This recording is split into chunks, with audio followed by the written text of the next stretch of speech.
નમસ્કાર મિત્રો, જય મા મેલડી, હર મહાદેવ, જય શ્રી ગણેશ, જય ગોગા મહારાજ.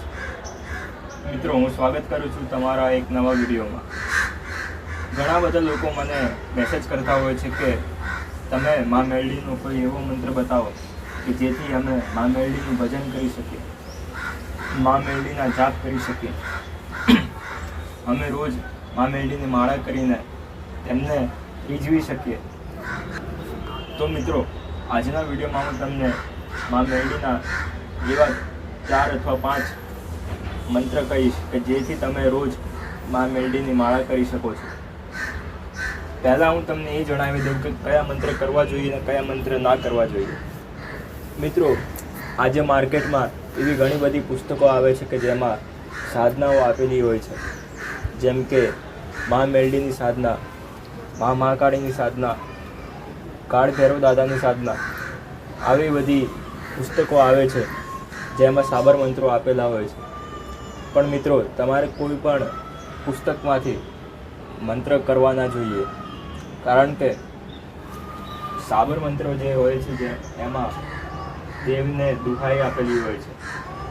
દુહાઈના કારણે દેવ હોય એમને શું કસમ હોય, જેમ કે કોઈ પણ વ્યક્તિને જબરદસ્તી કામ કરાવવું હોય તો તેમને તમારા પ્રિયની કસમ આપવામાં આવે, અને જો તમને કામ પ્રિય ના હોય તો પણ તમને એ કામ જબરદસ્તી કરવું પડે છે, કારણ કે તમને કસમ આપેલી છે. એમ દેવને પણ સાબર મંત્રોમાં કસમ આપેલી હોય છે કે દેવને જબરદસ્તી કામ કરવું પડે. એટલે મિત્રો, આ કારણથી જે પણ દેવના તમે મંત્ર કરતા હોય, સાબર મંત્ર કરતા હોય, તો તે દેવ રૂષ્ટ થાય છે. તમારું કામ તો થઈ જશે, પણ આગળ જઈને તમને તકલીફ વેઠવી પડશે. તો હું તમને સલાહ આપું છું કે કોઈ પણ પુસ્તકમાં જોઈને સાબર મંત્રો ના કરતા, અને મંત્રો કરવા હોય તો હું તમને મા મેલડીના આજે મંત્ર આપીશ, જેથી તમે મા મેલડીનું ભજન કરી શકો, તેમને પ્રાપ્ત કરવા માટે રીઝવી શકો, માળા કરી શકો. તો મિત્રો, સૌથી પહેલો મંત્ર છે મેલડી રામ. તમે લાલ ચંદનની માળા અથવા તો રુદ્રાક્ષની માળા ઉપર જેમાં 108 મણકા હોય તેમાં તમે આ મંત્રનો જાપ કરી શકો છો. જાપની સંખ્યા કોઈ ફિક્સ નથી, તમારી જેટલી ઈચ્છા હોય, 10 માળા, 11 માળા, 21 માળા, 31 માળા, 51 માળા, જેટલી તમારી કેપેસિટી હોય તેટલા તમે મંત્ર કરી શકો છો. હું તમને એકવાર જણાવી દઉં કે આ મંત્રનો મતલબ શું થાય. મેલડી રામ એટલે મા મેલડી અને મારા અને ભગવાન રામનું નામ. મિત્રો, તમે આ મંત્ર કરશો તો ધીમે ધીમે તમારામાં તેવા જ ગુણ ઉત્પન્ન થવા લાગશે. તમે બધા જીવો પ્રત્યે દયા ભાવના રાખશો અને સારા કાર્યોમાં તમારું મન લાગશે. તમારા મનમાં ખોટા વિચારો નહીં આવે, અને તમારા કર્મો પણ સારા થશે, અને જે જૂના કર્મો હશે, ખરાબ પાપ કર્મો હશે, તે ધોવાશે. હવે હું તમને બીજો મંત્ર જણાવી દઉં. બીજો મંત્ર છે ઓમ નમો મા મેલડી. મિત્રો, બીજો મંત્ર છે ઓમ નમો મા મેલડી. આ મંત્ર ઓમ નમઃ શિવાય જેવો છે. તમે રુદ્રાક્ષની માળા અથવા લાલ ચંદનની માળા ઉપર 11 માળા, 21 માળા, 31 માળા અથવા 51 માળા, જેવી તમારી યોગ્યતા હોય તેવી રીતે તમે આ મંત્ર કરી શકો છો. ઓમ નમો મા મેલડી, ઓમ નમો મા મેલડી, ઓમ નમો મા મેલડી, ઓમ નમો મા મેલડી, આવી રીતે તમે આ મંત્રના જાપ કરી શકો છો.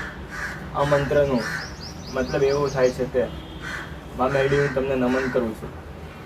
મિત્રો, જેવી રીતે ઓમ નમઃ શિવાય ફળ આપે છે, એવી જ રીતે આ મંત્ર પણ ફળ આપશે.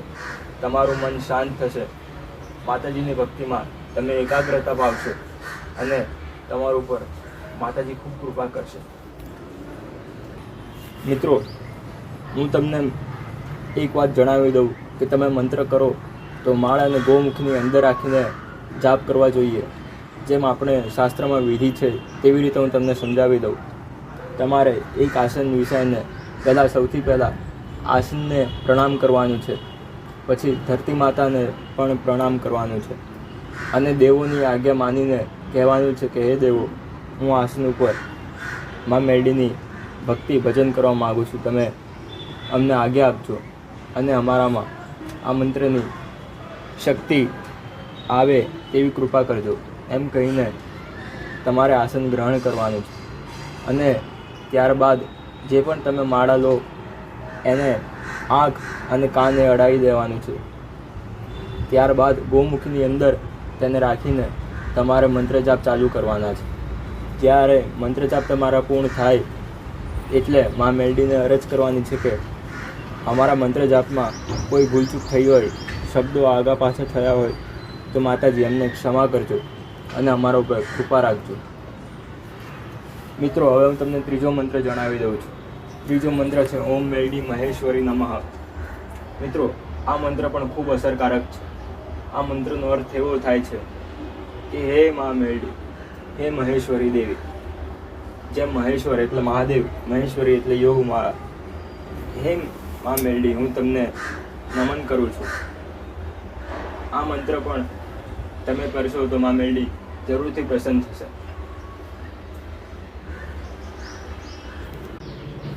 મિત્રો, હવે હું તમને છેલ્લો મંત્ર કહું છું.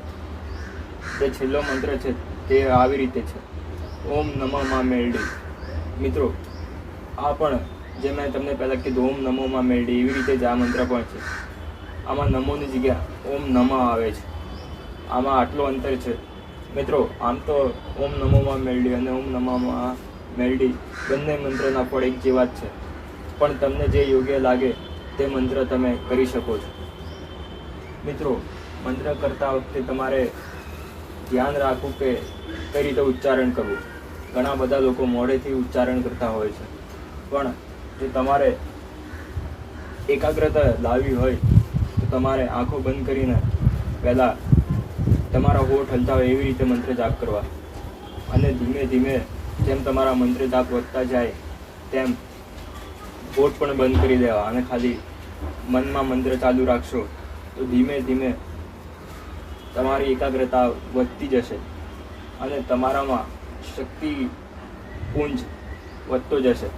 અને મિત્રો, ઘણા બધા લોકોને એવી ઈચ્છા હોય છે કે જેમ બુવાજીને ખબર પડી જાય કે આગળ શું થવાનું છે અને લોકોનું કહી દે કે આવી રીતે તમારું મેટર સોલ્વ કરતા હોય છે, એવી રીતે અમારે પણ શીખવું છે. તો મિત્રો, તમે આવી રીતે મંત્ર જાપ કરશો મા મેરડીના, તેમની ભક્તિ કરશો અને નિયમિત રૂપે તમે માળા કરશો અને મા મેરડીને અરજ કરશો કે અમને પણ માતાજી થોડું જણાવો, તો મિત્રો 100% તમને પણ માતાજી જણાવી દેશે કે આગળ શું થવાનું છે. અથવા તો કોઈ વ્યક્તિ તમને પૂછવા આવશે કે અમારું કંઈ બતાવો, તો મિત્રો તમને પહેલાંથી જ સૂચી જશે કે આ વ્યક્તિ ઉપર કયો દોષ છે, કઈ માતાજી આના ઉપર નડતર છે, આની કુળદેવી કઈ છે, એ બધી વાત પણ તમને પહેલાંથી જાણ થઈ જશે.